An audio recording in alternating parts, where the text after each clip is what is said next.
Oke, halo teman-teman YouTube. Assalamualaikum warahmatullahi wabarakatuh. Welcome back with me, Dani Haris Channel. Dan di video saya kali ini saya motovlog lagi ya kawan. Dan di video motovlog saya kali ini lagi-lagi adalah requestan dari subscriber. Ya, Bang, apa sih bedanya naik Satria F sama CBR 250 RR? Ya, kalian pasti udah nebak beda banget ya sob. Ya, jadi yang kalian bakal rasain pertama kali perbedaannya adalah bobot ya, bobot dari motor pastinya. Biasanya motor 150 cc itu jauh lebih ringan daripada yang 250 cc sob. Itu adalah yang pertama. Kalau yang kedua yang kalian bakal rasain itu adalah menurut saya konsumsi bahan bakar ya. Konsumsi bahan bakarnya beda. Meskipun Satria saya tergolong boros, tapi masih borosan CBR itu kalau menurut saya ya. Karena kalau saya perkirakan Satria saya itu 1 liternya masih tembus sekitar 35 sampai 40 km ya per liter. Sedangkan kalau untuk CBR 250 RR ini sendiri 1 liternya itu cuma tembus sekitar 18 sampai 30 km per liter. Itu beda ya, tergantung bagaimana kita buka tutup gasnya dan modenya ya. Itu adalah yang kedua ya. Kalau yang ketiga, perbedaan yang berikutnya kalau dari Satria ke CBR ini adalah posisi ridingnya ya. Posisi ridingnya CBR ini lebih bungkuk ya.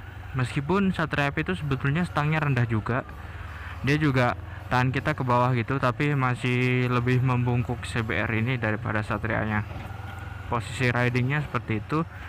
Kalau untuk nyamannya, kalau menurut saya sendiri sih saya malah lebih nyaman naik CBR-nya ya. Kenapa? Karena posisi duduknya seperti ketahan tangki gitu, dan dia bisa jepit tangki gini gitu, lebih enak aja gitu untuk posisi ridingnya.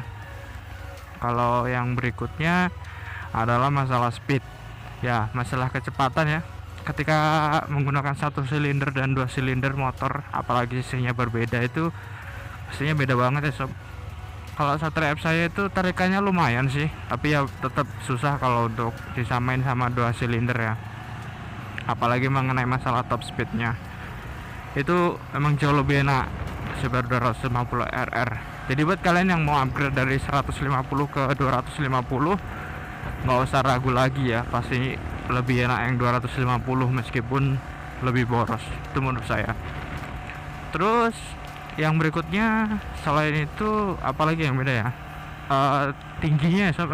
Kalau Satria saya itu dia kaki saya itu masih bisa nekuk gitu ke pijakan ke tanahnya. Kalau di CBR ini nggak nekuk, cuman pas saja.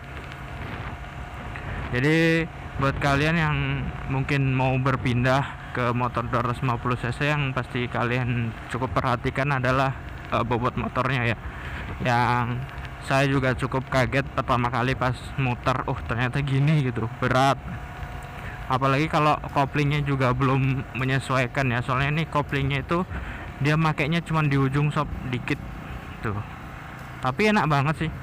Dan ini adalah salah satu perbedaan juga, dia handle-nya itu lebih gede gitu CBR tuh. Terus pas kita narik kopling itu jauh lebih ringan ya.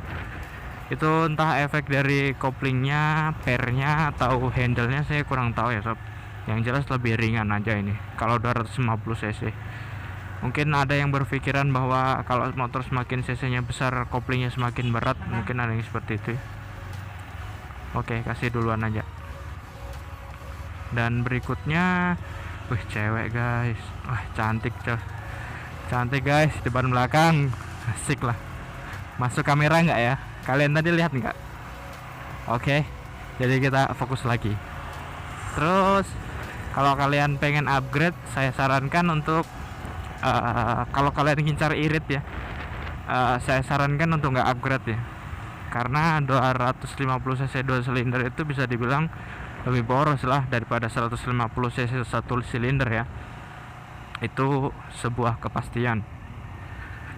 Dan kalau kalian bilang tanya kepuasan saya sih, kepuasan saya upgrade ini berapa persen ya? Ya 90% lah sob, saya puas upgrade cc dari 150 ke 250 saya puas.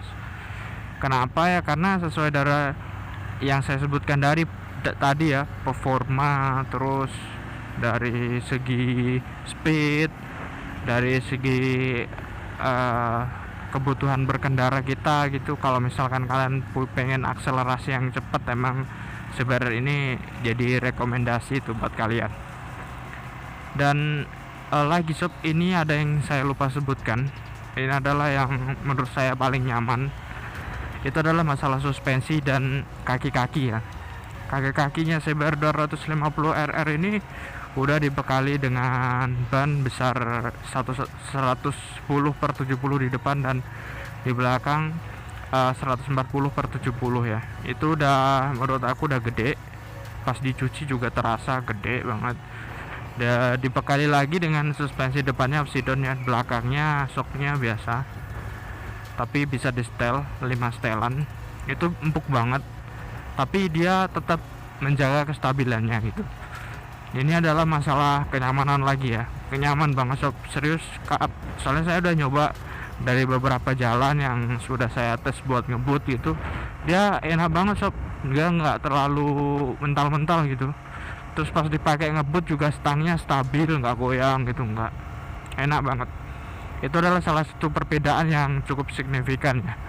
Meskipun saya yakin kalian menggunakan motor 150 cc yang model firing juga masih enakan yang lebih besar lagi 250 cc ya sob.